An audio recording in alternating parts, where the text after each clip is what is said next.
नमस्कार। एक कॉन्सेप्ट है, उसका नाम है steady state approximation. Chemical kinetics में यूज होता है। वैसे तो एडवांस के क्वेश्चंस में इसका प्रयोग होता है, जेडब्ल्यू एडवांस के अंदर।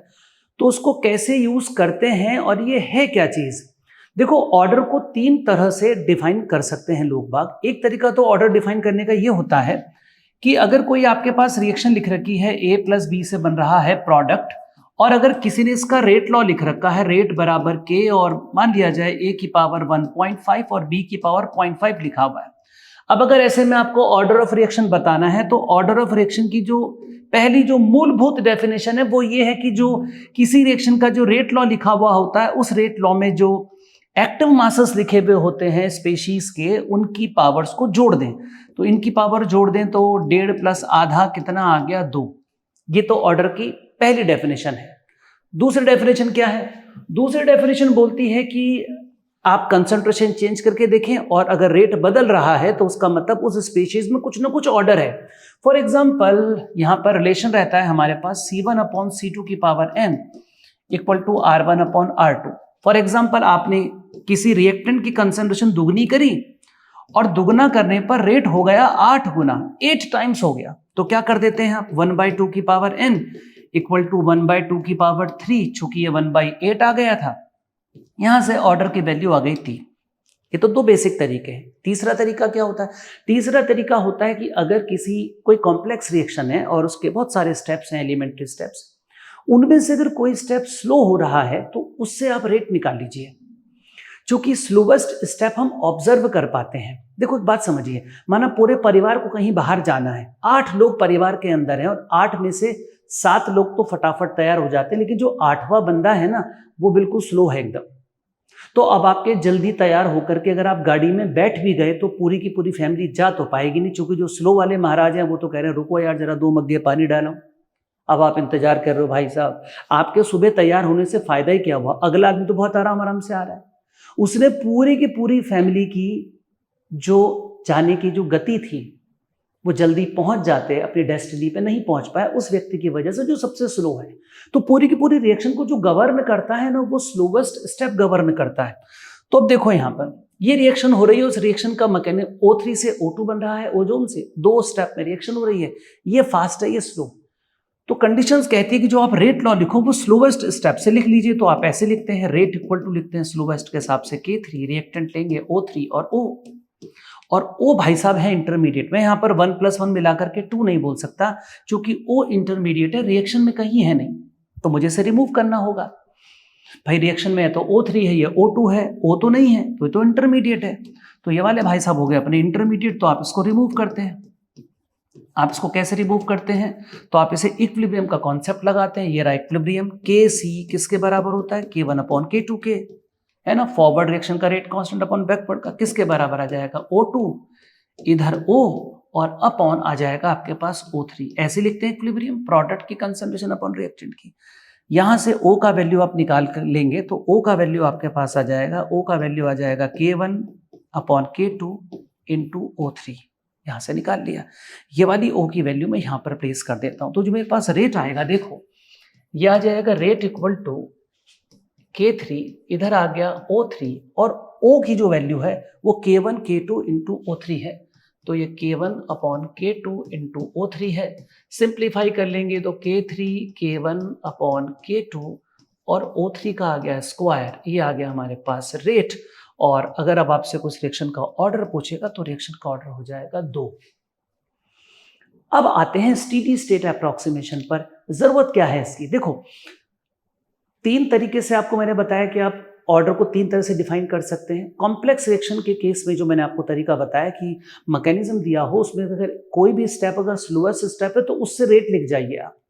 लेकिन मान लिया जाए ये रिएक्शन हो रही है और कोई सा भी स्टेप इसका स्लो ना हो, सारे के सारे फास्ट हो, तब क्या करेंगे? तब लगाएंगे स्टीडी स्टेट अप्रोक्सीमेशन। वही रिएक्शन चल रही है, वही मैकेनिज्म, लेकिन दोनों फास्ट हो रहे हैं। अब ऐसे टाइम पर हम लोग लगाते हैं steady state approximation. Steady state का मतलब कि जो आपका इंटरमीडिएट है वो जैसे ही बना वैसे ही खत्म हो गया, मतलब वो बनता रहा और साथ के साथ निकलता रहा। तो कोई आपसे पूछे कि जो आपका इंटरमीडिएट है उसका rate of change of concentration, तो भैया वो 0 होगा। जैसे ही पैदा हुआ तैसे ही खत्म हो गया, जैसे ही पैदा हुआ तैसे ही खत्म हो गया। तो rate of change of your intermediate, उसकी जो कंसंट्रेशन है वो स्टीडी रही, बदली नहीं। तो अब हम इसका प्रयोग करेंगे। तो इंटरमीडिएट कौन है? ओ है। तो देखो लिखेंगे कैसे, rate of change of O लिखना चाहता हूं मैं, rate of disappearance of O. तरीका क्या है, अगर आपके अकॉर्डिंग बात हो रही हो तो प्लस में लिखते हैं, और आपके अगेंस्ट बात हो रही हो तो माइनस में। मुझे डिसअपीयरेंस लिखना है।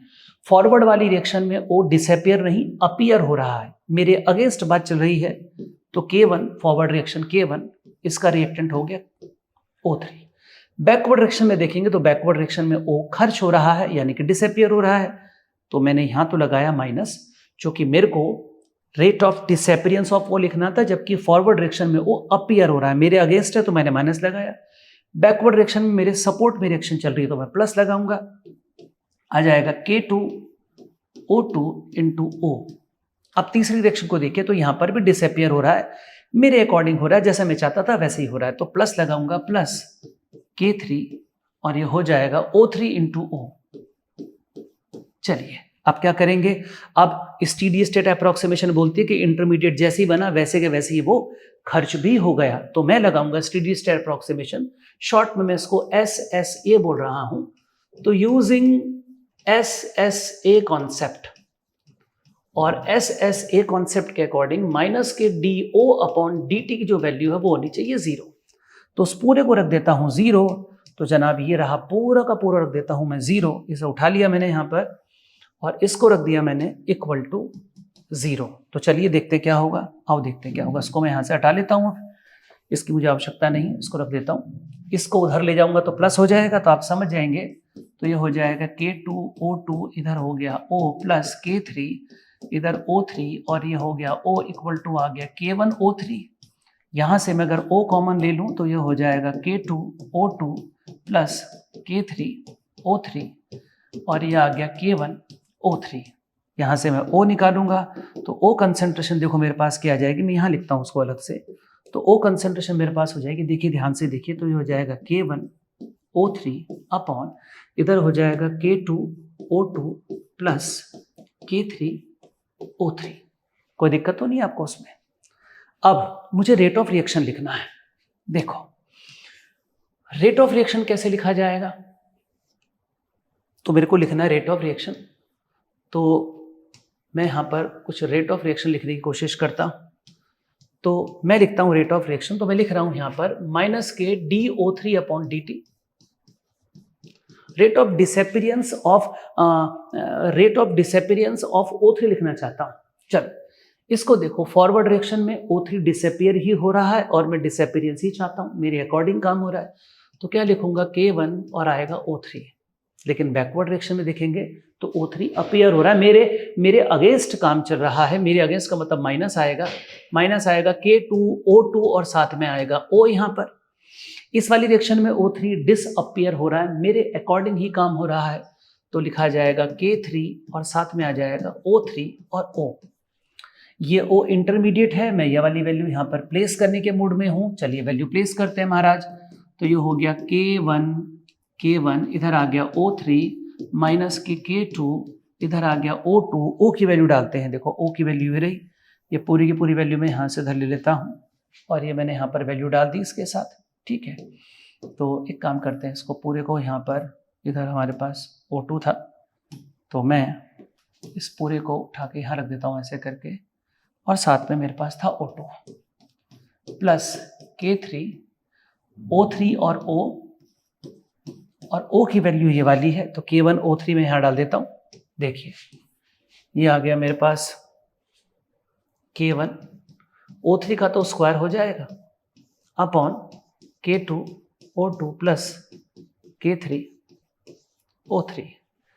अब इसको पूरे को मल्टीप्लाई कर देते हैं इससे, इसका एलसीएम लेकर के इसको सामने मल्टीप्लाई कर देते हैं, तो ये रहा K1, ध्यान से देखिएगा, K2 मल्टीप्लाई हो रहा है इसके साथ O3 O2, ठीक है। अब इसका मल्टीप्लाई से हो रहा है, देखो ये हो रहा है K1 K3 O3 का स्क्वायर, ये तो एज इट इज रहेगा माइनस के K1 K2 O3 O2, ये भी एज इट इज रहेगा, मैं थोड़ा सा इसको उधर कर लेता हूँ, ये लो, प्लस के K3 K1 O3 का स्क्वायर अपॉन, और अपॉन में रहेगी ये वाली वैल्यू K2O2 प्लस K3O3। ठीक, अब आप देख रहे होंगे तो कुछ वैल्यू कट रही है, हाँ कट रही है, कौन सी, ये वाली वैल्यू उसके साथ कट रही है, इसको काट लिया जाए, और ये दोनों को दोनों जुड़ रहे हैं तो ये हो जाएगा 2 टाइम्स ऑफ K1 K3O3 का स्क्वायर। तो मैं यहाँ पर अब जो अपना रेट है उस रेट को लिख लेता हूँ, जो रेट में लिख रखा था माइनस के DO3/dt जो मैं लिखने जा रहा था। आप अगर देखेंगे तो कैसे लिखा जाएगा, 2 टाइम्स ऑफ K1 K3O3 का स्क्वायर अपॉन, और नीचे आ जाएगा मेरे पास K2O2 plus K3O3। Rate expression तो आप ऐसे बना करके छोड़ सकते हैं, लेकिन आप क्वेश्चन में देखें तो क्वेश्चन में ऑर्डर पूछा हुआ है, और ऑर्डर से पहले कुछ कंडीशंस पूछी हैं। क्या कंडीशंस दी हैं, आपको ऑर्डर बताना है।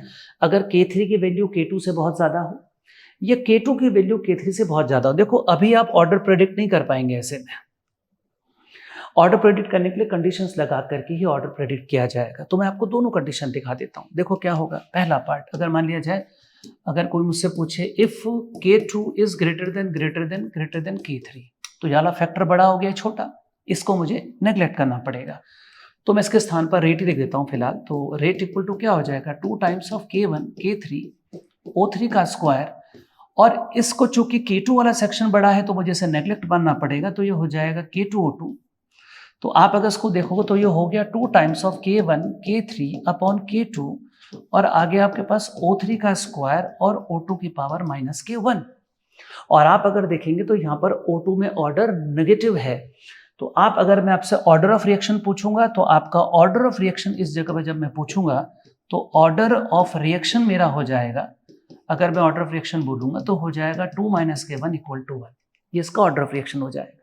दूसरी कंडीशन, अगर K3 बड़ा होता K2 से तब क्या आता, आइए देखते हैं। तो इसी जगह पर अब की बार K3 बड़ा हो जाएगा तो उसको नेग्लेक्ट मानना पड़ेगा।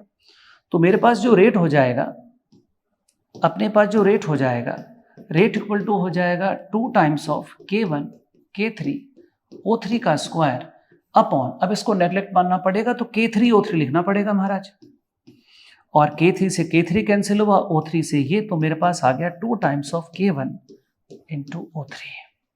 मतलब रिएक्शन का जो ऑर्डर अब यहाँ पर हो जाएगा, जब K2 बड़ा होगा K3 से तब रिएक्शन मेरी आ रही है यहाँ पर फर्स्ट ऑर्डर की, और यहाँ पर भी आ रही है रिएक्शन मेरी फर्स्ट ऑर्डर की।